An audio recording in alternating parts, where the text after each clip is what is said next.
Hi, and welcome to this week's episode of The Other World.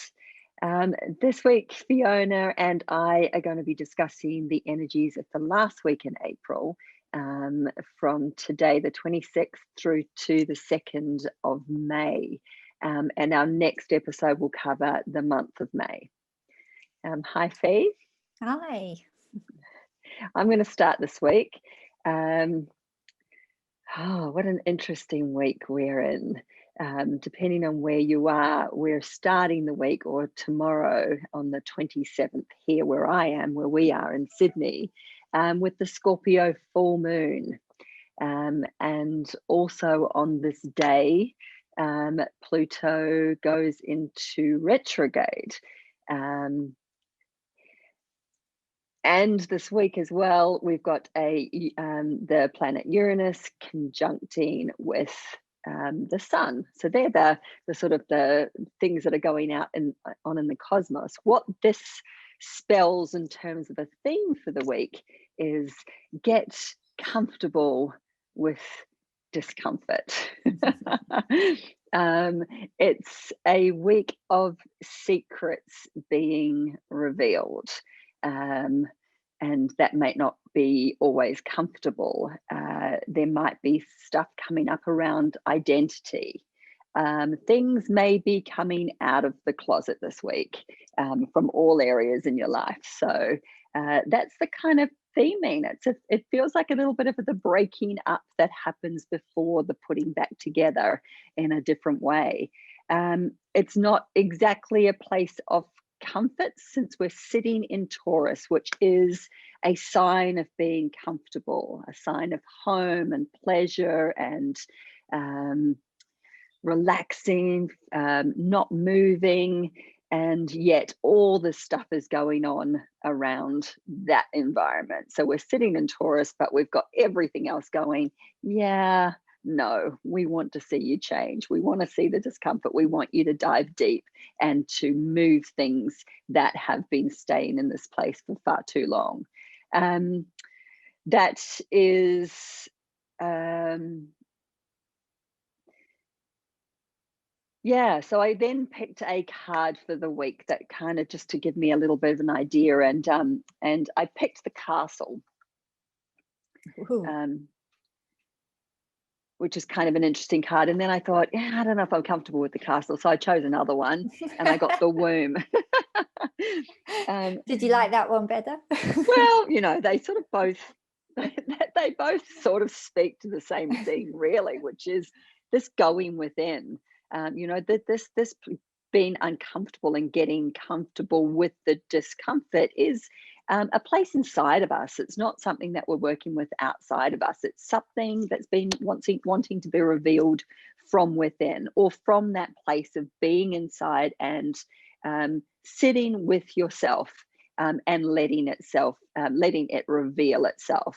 The Castle can be a place of, I actually thought it was really interesting that I picked this up, the empty room, last week, because it felt like what we were being asked to do was to clear the space for us to then sit and let whatever needs to come up and be dealt with this week with the Scorpio full moon be dealt with. I mean, Scorpio talks about is that place of secrets, things that we want to stay hidden, things that are in the deep or the dark. It's death, so that we can have a rebirth.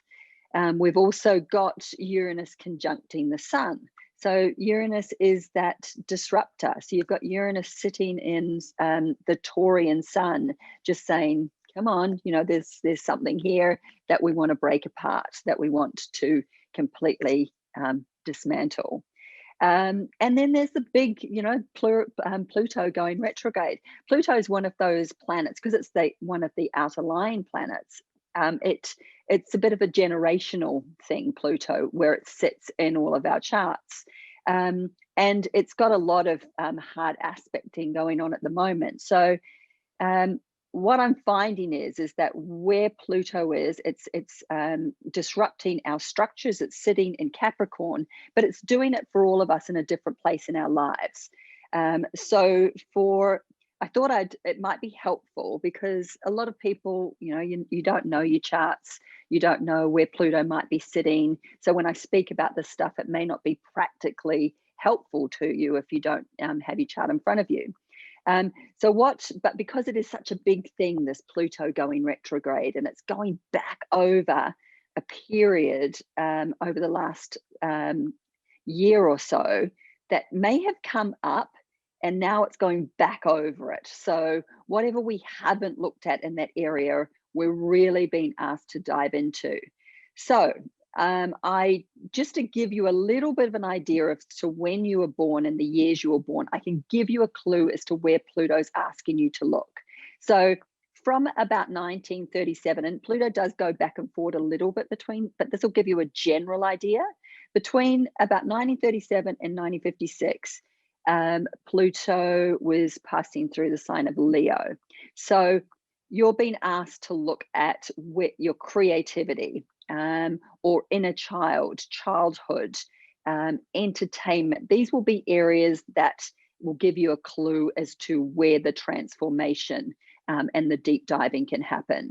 If you're born between approximately 1956 to 71, I'm in that space. It's Virgo, you're in that space, and Virgo is around how we serve, our work. It's also around body and health. So Pluto is going to be hitting you somewhere in those areas. Where is it in those areas that you've been asked to look now, to dismantle, to really look into, to then transform in some way? Between 71 and 83, it's Libra, it's relationship, it's balance. Between 83 and 95, it's Scorpio, sex, secrets, death, underworld. 95 and 2008 is Sagittarius. So it's a place of travel, of vision, of space and learning, higher wisdom. So that's just the places in your life that Pluto is going to be highlighting for you. So that might, it definitely rings true for me this week. It's so I actually thought it's, and from people that I've been speaking to, this Uranus and Pluto, this disrupting energy and this transformational energy is big this month, but it's particularly big this week. So we've got the full moon, we've got Pluto going into retrograde, and Uranus conjuncting the sun. So just take care. Maybe think about spending a bit of time quietly at home. Maybe bring meditation out as a way to support yourself through this time. We in the southern hemisphere are going into, well, we're in autumn, so just snuggling up, maybe just getting a blanket. I've started knitting this week. I haven't knitted since I was much younger. So I don't know, something around the comfort of that is helping me through this week. So whatever that comfort area is for you, I invite you to maybe pick something up like that that's going to make you feel at home and safe with all the changes that are going on around us. That's me, Fee. Beautiful. And I love those reflections. It actually almost feels like an extension of the energies we were talking about and working with last week as well. It's almost like that's flowed in. There's an overflow into this week as well. Yes. But totally resonates with me in regards to, what I've been feeling into with the Akasha and also the numerology around this week as well. It is going to be a very interesting week ahead. So it's nice, I think, to have those tools and just to be able to seek that comfort, because yes, Taurus is all about that comfort and being at home. And I feel very insular at the moment. That has been going on for quite a while, though, I must admit, but I just love being at home. It's just really lovely and comforting. So I will definitely be seeking out that, or more of that, this week. I'm going to start with my card this week, which I drew from the Dream Dust Shamanic Tarot, Sue Kovacs. I drew this one, which was the 9 of Wind. And I loved it straight away because I just love the colours. I mean, there's just beautiful colours in there. You've picked lots of wind cards. I know, isn't it interesting? Yeah, and I do really shuffle well, so I know it's not a problem with that. But this 9 of Wind card, it actually on the card, it talks to your mind working overtime, creating nightmares, self-doubt, anxiety, all of those kinds of things with the mental body being really active. And that totally resonates with me this week. And the energies, I think, of the moment as well. So I'm really seeing this energy in both my personal experience over the last few days and the message that I'm going to share from the Akashic Records this week as well. So this card reads that the message is all about dancing with the chaos in the dark, which I really love that reflection on it, and thinking of dancing through the darkness somehow seemed to bring it into a lighter place for me, you know, just to feel yourself dancing through that energy that we're sitting in, rather than being dragged into it, because the darkness is often somewhere that we fear going. I mean, it's always the place where we do our deepest work. It's always the place that brings us up into the light in some way, but there can be a lot of fear around that. So the message, I think, for today through this card is that even though there is a lot going on, particularly at the mental body level, you can choose to journey through this experience in whatever way you like. You still have choice around that. You can choose to dance through it, or you can choose to dive deeply into it, but you do have a choice. And it's worthwhile, I think, reminding ourselves of that when there is a lot going on. And then, as you were saying earlier on, choosing to nurture ourselves as we go through this time as well, in the best way that we can bring comfort in, is always, I think, a powerful way to support ourselves. And then when I checked in with the Akasha this morning, this was the message that I was given today. You are winding down the energies of 1 month and preparing yourself to shift into the energies of a new month. When I say you, I'm talking to the collective energies. That's where I was seeking this guidance from. So you are in transition, and this can feel very uncomfortable. The coming week is not an easy one to sit in as you face your fears, or the fears of your deepest wounding. So this speaks a lot to what you were talking about, I think, Denny, as well. Whilst you may be feeling consciously or unconsciously the threads of that fear weaving its way through your daily experiences, know that whatever is surfacing is asking to be reframed so that you can release, reframe, or heal it.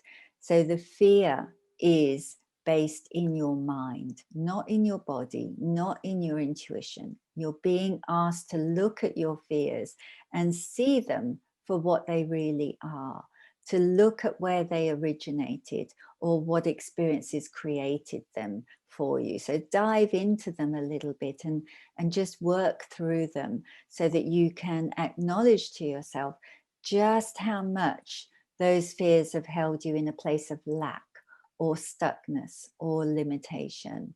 So yes, this is a time of transition and uncomfortableness, but it is also a time of opportunity, releasing, and healing. So that was the message that I was given. And I have to say that I've been feeling that energy myself really consciously for the last few days. And on a recent sort of walk at sunrise, I was reflecting on the mind stories that have kept me in a place of stuckness.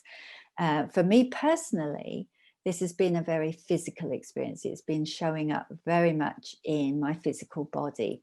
And I really sat with my whole story about it and how my story had unfolded over the last 8 months or so, and just how much my mind had been in control of that process. And I started to look at what wasn't really true and began the process of reframing my beliefs. So after a few days, I can already feel the difference at the physical level, although there's still a long way to go with that. But, the physical does take a long time to catch up with the mental and emotional. But the biggest shift for me has been around the emotional and mental bodies. I have reframed my whole belief system around this. And emotionally now I can experience the physical issues in a much healthier way. So I think the energies of this month, particularly this week, really opened up the opportunity for me to kind of hit that rock bottom place, which we sometimes have to go to in that particular part of my life. And, sometimes we just have to go there, right down as far as we can get to come up the other side. So there's a few questions that people could ask themselves at this time if you want to work with this energy. Particularly in relation to the mental body. What are the most common thoughts that are surfacing right now? And write those down. Really identify the mind story that you keep replaying. It may be so unconscious that you don't even realize it is there until you bring your attention to it. So focusing on what it is that's surfacing in your mind at the moment, and just, really becoming very clear about that. And then asking yourself, are these thoughts or beliefs really true? And challenging yourself on those thoughts and beliefs and diving into how they were created. Where did they come from? Did you take them on from someone else? Were they created from your own experiences? And if so, have your experiences changed now, but you're still running the same story through your mind? So just, becoming a lot more clear about that. And then what new thought or belief can you reframe that to, so that you align to where you really want to go? Think about what you really want to create in your life, and then create new thoughts and beliefs that align to that, so you can start to reframe this every time they surface. So there's just a few things there to sit with around that. Then the numerology, as I was feeling into that this week, was really interesting too. And also I feel aligned to the things that we've both been talking about up until this point. And so we're in week 17 of the year, which brings the energies of the 8 archetype into play this week. So the 8 archetype, or the 8 number, is all about power. And the interesting thing about the 17-8 energies is that 1 and 7 are both numbers that bring a focus to self, but in a completely different way. 1 is all about the outer self, and 7 guides you to reflect on your inner self. So it's likely, I would say, that you'll be guided to look at how you yourself are working with your personal power at this time. How is it that you are showing up in the world through your power? Are you misusing your own power, or are the people around you manipulating or controlling things to get what they want? Are you struggling to step into your power in some way, or are you being called to take action in a different way to stop that happening? Or are you giving your power away to other people and not holding full responsibility for yourself? So 8 is also the energy of self-empowerment. So these themes are sure to surface in some way, I think, over the coming week. 8's also the number of karma. And so the law of karma, of course, is the action that you take will be reflected in the consequences that you then experience. So whatever you choose to put out into the world, you will receive back in some way. And 1, again, as we look at this 17 and 8 energy, 1 is the archetypal energy of action that you take at an individual level. So it's about the individual action you take. And 7 is the archetypal energy of intention behind your actions, so your true intentions. And the 8 archetype represents the outcome or the consequences of those actions. So these 1, 7, 8 energies of this week are going to really highlight consequences, or the consequences of your actions at this time. So you will benefit, therefore, I think, from taking a moment to consider your true intentions before you take action. It's just that, put a moment of thought into that, because whatever you're going to create at this time, whatever you take action on at this time, is going to come back to you really quickly and in a very karmic way. So yes, that was my reflection for this week. It's another big week. Do you And I get the love it. feeling we're going to have another big year? Oh, absolutely. I think anyone that was holding on, desperately holding on to that, hope that this year was going to be different or go back to something that we had before, I think they're well and truly aware now that that simply isn't going to be the place. I think the difference Yeah. I'm feeling is that while last year we felt like there was a foot put on the brake, this year it's definitely come off the brake and it's on the accelerator. There is a difference in that respect. Yeah, exactly that. I mean, there was so much last year that we were learning, and one of those things was getting comfortable with the uncomfortableness, I should say. And that is definitely something that is still running through this year as well. And if we're not getting comfortable with it, it's showing up much more quickly for us to work through. So, absolutely. Yeah, ongoing. Beautiful. Well, travel well, everybody, and we will be joining you next Monday for the energies of May. Let's hope there's some beautiful beautiful things we can bring to you. Or Thanks, maybe we B. won't say that. We'll just wait and see. Bye. All right. Bye, Bye. everyone.